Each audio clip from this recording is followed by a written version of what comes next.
Bonjour à toi, j'espère que tu vas bien. J'ai remarqué que sur ma chaîne, j'alterne un petit peu entre le vouvoiement et le tutoiement pour m'adresser à toi, du coup.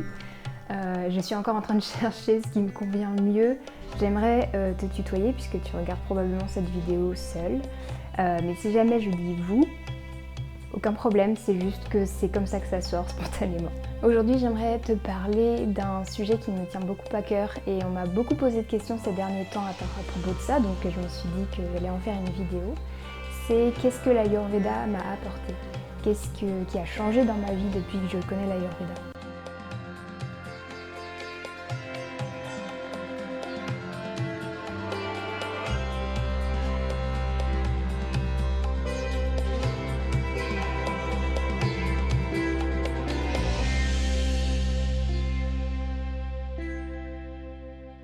Donc là, j'ai 9 points que j'aimerais développer aujourd'hui sur qu'est-ce que l'Ayurveda m'a apporté.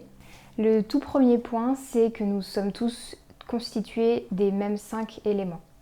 Et au-delà de l'être humain, c'est tout autour de nous est constitué de ces 5 éléments.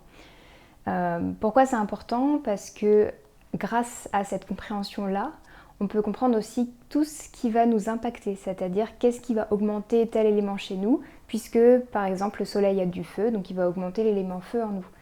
Et ça, c'est une chose qui m'a énormément nourrie et qui me sert tous les jours, mais littéralement tous les jours, pour ma compréhension du monde, de ce qui se passe, des déséquilibres que je peux avoir, des interactions aussi que je peux avoir, le type de personne avec qui j'ai des affinités ou non. Et si tu veux en savoir plus du coup sur ces 5 éléments, j'ai fait une vidéo dédiée complète de description de chaque élément et leur application dans notre vie de tous les jours. Donc je te la remettrai juste là. Et donc ces 5 éléments sont les éléments éther ou encore espace, l'élément air, l'élément feu, l'élément eau et l'élément terre. Et tous ces éléments-là, comme je le disais, sont présents partout. Et leurs différentes proportions vont créer différentes substances. Donc par exemple, un mélange d'eau avec de la terre, ça va donner la plupart de nos aliments. Si on ajoute un peu d'élément feu, ça va apporter un goût piquant à l'aliment. Et ça va lui donner des propriétés très particulières. Un deuxième point que j'ai compris et que j'ai vraiment intégré grâce à l'Ayurveda, c'est que le bon sens est roi. C'est-à-dire qu'on n'a pas besoin de connaître l'Ayurveda par cœur ou dans le détail pour savoir qu'en fait, il y a des choses qui sont bonnes pour nous et des choses qui sont mauvaises pour nous. Je vais revenir un peu dans le détail de ça par rapport à ma propre expérience un petit peu plus tard dans la vidéo. Mais par exemple, souvent quand j'ai des personnes, par exemple un exemple typique des personnes qui sont vata dominants, ils vont me dire qu'ils détestent manger froid. Donc ça c'est logique en fait, c'est un dosha qui rend la personne froide naturellement, frileuse, qui va la rendre légère, un petit peu instable, et tout aliment froid va augmenter donc ces qualités-là et ce dosha. Donc souvent, quand on est à l'écoute de son corps, puisque c'est pas le cas de tout le monde et pas à la même échelle on va dire, souvent l'Ayurveda c'est en fait du bon sens. C'est-à-dire que j'avais donné cet exemple très sympa, mais qui en fait était invalidé par l'expérience, c'est-à-dire que pour moi, on est en plein hiver, on ne mange et on ne boit pas glacé. Ça paraît logique, dit comme ça, oui, on mange pas de la glace en plein hiver, bien qu'on mange bien de la bûche glacée pour Noël.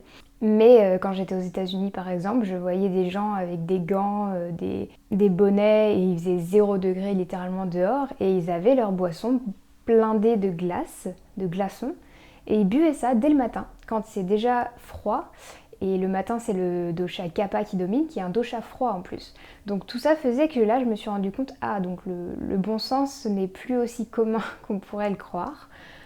D'où l'intérêt d'étudier l'Ayurveda ou d'autres systèmes ancestraux pour comprendre notre santé et comprendre le monde en général.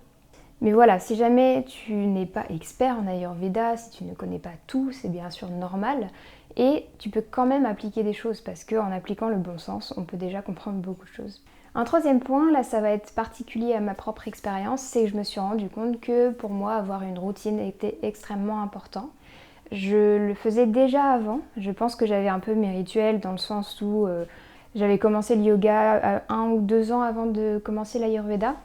Et j'avais remarqué qu'en faisant ça tous les jours, c'était quelque chose qui était vraiment bon pour moi et qui me faisait du bien. Mais l'Ayurveda a remis une couche là-dessus puisque quand on est en plus, quand on a du vata dans sa constitution, pour moi il arrive en deuxième dans ma constitution, c'est hyper important d'avoir quelque chose de régulier tous les jours et même de manière générale. La routine apporte énormément de stabilité dans la vie d'une personne, elle apporte aussi quelque chose auquel on peut se rattacher. Donc même si on a un rythme de vie un petit peu rapide, avec beaucoup de choses à faire dans la journée, on sait qu'on aura toujours ce moment où on fait toujours la même chose, où on a nos petits rituels entre guillemets. Et ça, je le ressens énormément quand je suis en déplacement ou quand je suis en vacances, que je ne peux pas faire cette routine-là ou qu'elle est un petit peu perturbée. Ça me dérange absolument pas de le faire pendant quelques jours, voire quelques semaines si c'est nécessaire. Mais c'est vrai qu'assez rapidement, j'ai besoin de revenir à quelque chose de routinier en fait. Même si, parce que j'ai Vata quand même dans ma constitution, j'ai besoin qu'il y ait un peu de changement. C'est-à-dire que je ne vais pas faire tous les jours exactement la même chose. Il y a des petites choses qui changent. Par exemple, vous avez vu mes vidéos une semaine de sport peut-être. Et je fais du sport presque tous les matins. Il doit y avoir un matin par semaine où j'en fais pas. Mais le sport que je fais va changer tous les jours. Je fais jamais la même séance. Je fais en général une alternance entre le haut du corps et le bas du corps. Je fais jamais les mêmes séances de yoga, ou en tout cas je les espace si je fais les mêmes. Donc voilà, il y a toujours un petit truc qui change. Et puis surtout, je m'accorde un jour par semaine où cette routine, elle peut ne pas être. C'est-à-dire le dimanche par exemple, je vais me dire si j'ai pas envie de faire tout ça, si j'ai pas envie de commencer ma journée avec du yoga ou avec du sport, je peux le faire plus tard, et si jamais j'ai pas l'énergie et que j'en ai pas l'envie, je peux ne pas le faire non plus.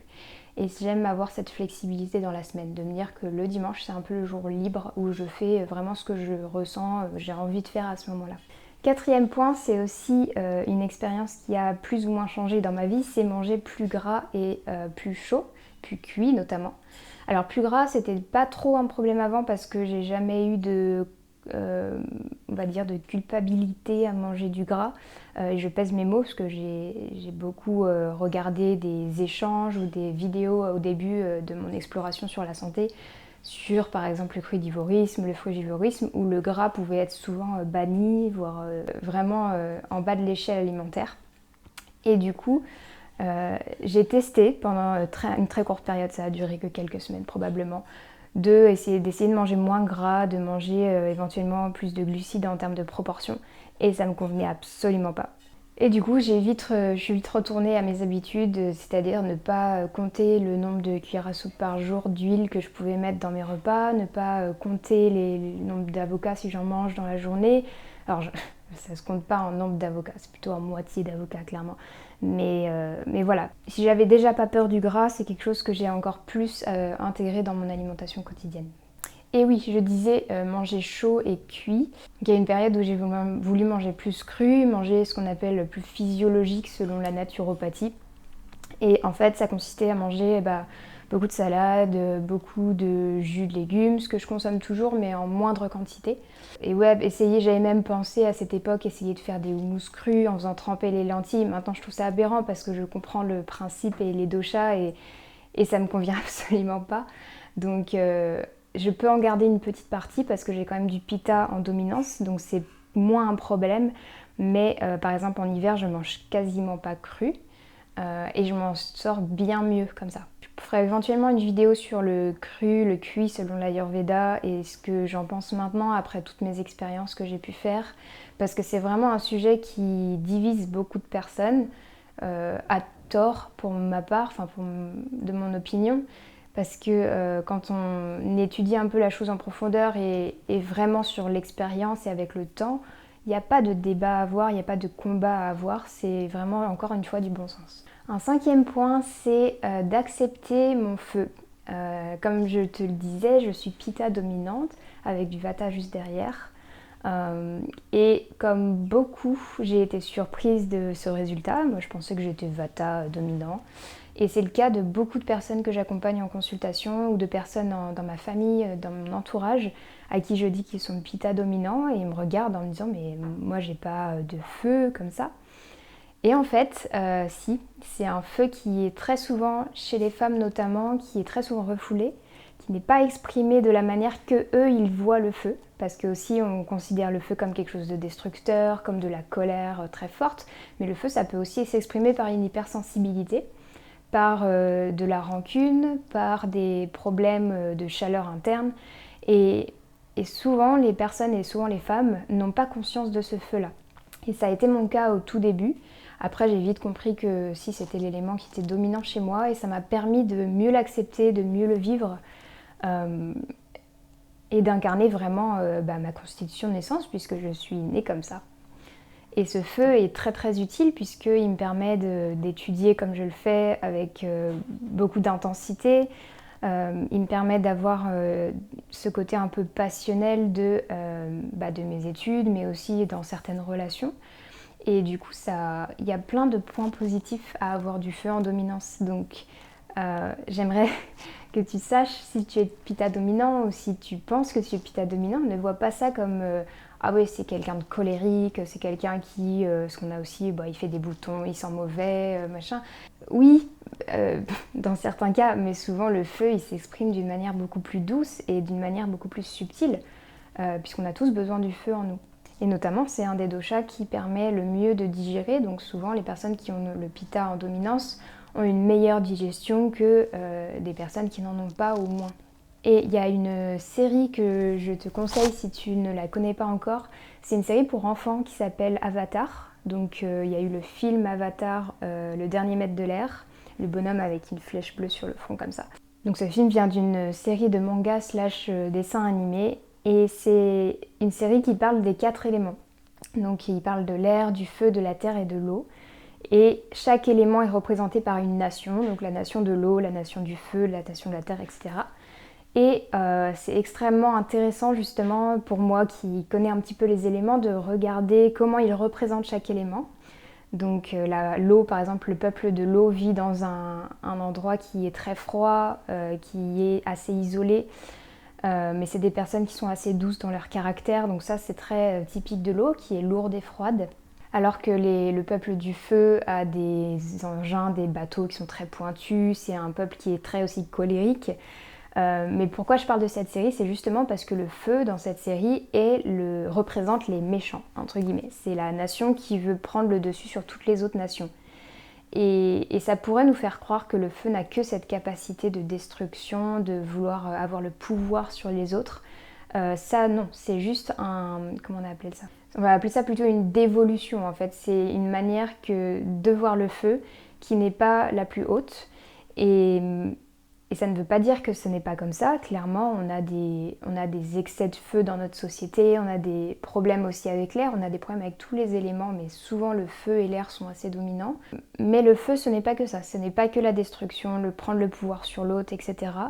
Les personnes qui ont beaucoup de feu sont aussi souvent au service. C'est des personnes qui veulent vraiment aider et sauver le monde. C'est des personnes qui sont très idéalistes. Et tout ça pour te dire que voilà, si tu as du feu en toi, apprends à le connaître, apprends à le comprendre, apprends à comprendre ton propre corps et tu vas voir que ce feu t'apporte énormément. 6e point, ça va concerner les autres et même de manière plus globale, mais on va commencer par les personnes. Je viens de te décrire un petit peu l'élément feu et du fait que ça donne certaines caractéristiques à une personne et souvent on a tendance à penser que tout le monde pense comme nous ou a les mêmes besoins que nous, les mêmes aspirations que nous.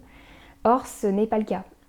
J'ai eu un ami il n'y a pas longtemps qui m'a dit moi je croyais que tout le monde avait besoin de liberté par exemple dans son travail, dans sa vie en général et je me suis rendu compte qu'il y a des personnes qui ont besoin d'avoir toujours le même travail, une certaine stabilité et ce que lui considérait comme des contraintes. Mais pour eux c'est leur zone de confort en fait, c'est leur zone qui leur va à eux. Et c'est très intéressant de comprendre ça et de comprendre notamment les constitutions, les doshas et les éléments pour voir que chaque individu est différent et qu'on a donc des besoins différents. Ça paraît basique dit comme ça, mais moi ça m'a vraiment permis l'Ayurveda de passer à un autre niveau de compréhension et notamment de mieux accepter le dosha Kapha qui est minime chez moi, c'est le 3e dosha en termes de proportion. Et c'est vrai qu'on est dans une société qui ne met pas en valeur ce dosha-là. C'est-à-dire que c'est un dosha qui est lent, qui est stable, qui est très routinier. Donc lui, ça lui va très bien de faire toujours la même chose et d'être toujours dans le même travail, qui aime rester chez lui, donc très casanier aussi. C'est un dosha qui est beaucoup dans l'amour et dans le soin, mais dans le soin plutôt qui est maternel, qui veut vraiment aider les autres, être à l'écoute. Et c'est un dosha qui est un petit peu relayé à l'arrière dans notre société puisqu'on met plus en avant du coup le côté performance, le côté communication aussi. beaucoup grâce aux réseaux sociaux, grâce au monde du travail ou quoi que ce soit. Et on met beaucoup moins en avant le dosha kapha, en fait, ce dosha de la lenteur, ce dosha de l'ancrage. Et du coup, ça m'a vraiment permis de mieux comprendre ça et les personnes qui ont ce dosha en dominance, du coup. Puisque quand on est très pitta, encore plus que moi je pourrais l'être, et qu'on est face à une personne kapha, on pourrait leur dire, comme beaucoup de coachs le font d'ailleurs, que ce soit dans le monde du sport, du coach de vie ou ce genre de choses, si le coach ne comprend pas qui est cette personne et comment elle fonctionne, il va lui dire bah non mais c'est simple, tu te lèves le matin et tu fais ton truc, quoi, tu l'as décidé, tu le fais.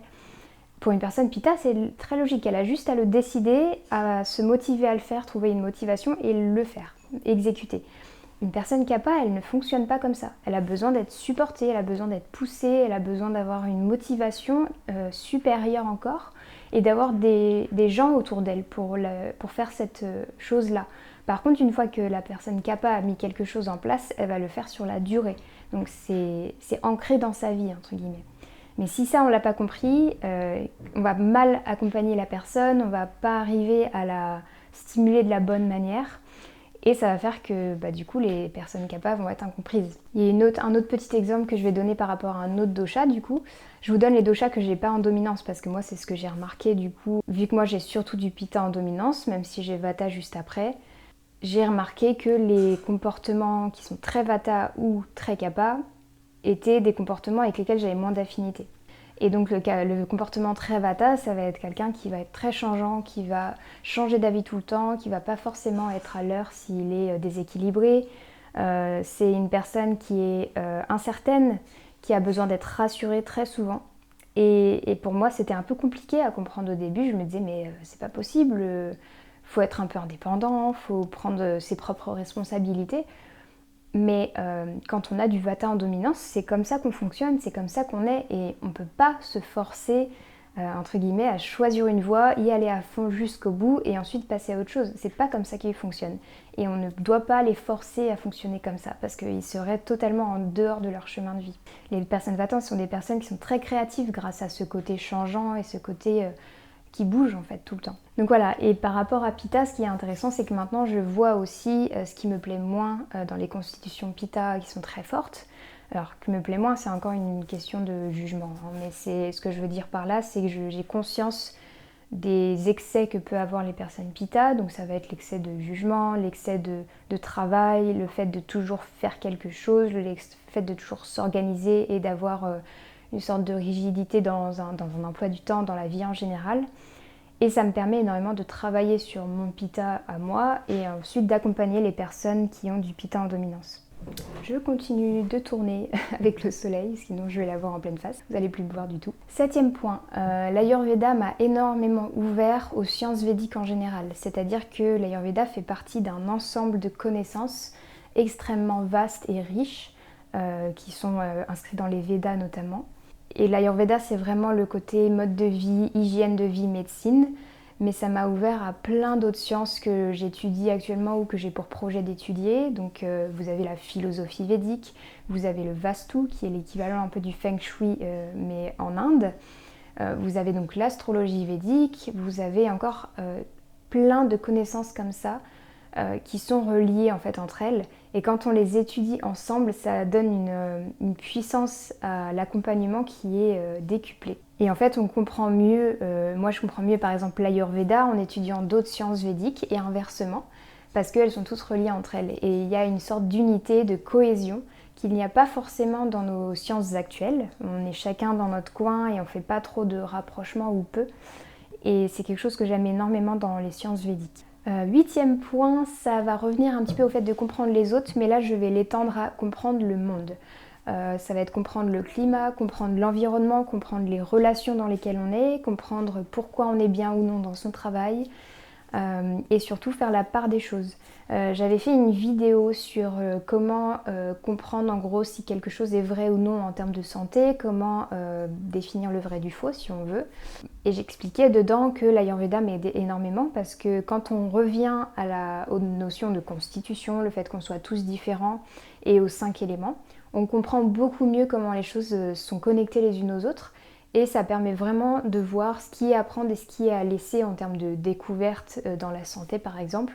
Donc ça c'est vraiment quelque chose que l'Ayurveda m'a beaucoup apporté. Et enfin le dernier point c'est l'auto-observation. C'est quelque chose je pense que je faisais déjà un petit peu avant et j'ai toujours aimé ça, mais l'Ayurveda me l'a mis à un niveau vraiment décuplé. Parce qu'en Ayurveda, on observe tout, on observe la langue, on observe le pouls, on observe la peau, on observe les cheveux, on observe le transit, on observe comment on transpire ou non. Et tout ça fait que tous les jours, on a nous-mêmes une grille de lecture de notre propre santé, en lisant notre propre corps tout simplement. Et c'est quelque chose qui m'a toujours plu, c'est-à-dire que dès que j'ai commencé les cours d'anatomie en fac de médecine, c'était dès la première année, dès que j'apprenais des choses, j'allais palper en fait. Je palpais mon ventre, je palpais mes côtes. Dès que j'apprenais par exemple les os, j'allais toucher, voir où est-ce qu'ils sont insérés. Et c'est quelque chose que je trouvais génial en fait de pouvoir explorer les choses sur moi-même, sur mon propre corps. Et l'Ayurveda apporte une encore meilleure dimension à ça. En poussant l'observation de soi encore plus loin, puisque c'est pas qu'au niveau physique, on va pouvoir observer quel type d'émotion on a, quel type de pensée on va avoir, dans quel état on est au niveau émotionnel ou intellectuel, et ça va nous donner tellement d'indices pour nous sentir bien et mieux. Un petit exemple récent, j'ai accumulé plusieurs nuits un tout petit peu plus courtes que ce dont j'aurais besoin en termes de sommeil. Et j'ai été à la montagne et j'ai mangé quelques plats locaux comme la raclette, la fondue, qui sont donc constitués de fromage. Et le fromage a tendance à aggraver Pitta, surtout en plein été quand il fait chaud. Et c'était le cas. Et du coup, j'ai un peu aggravé ce dosha en moi. Et je sens un petit peu des déséquilibres maintenant que j'essaye de rattraper.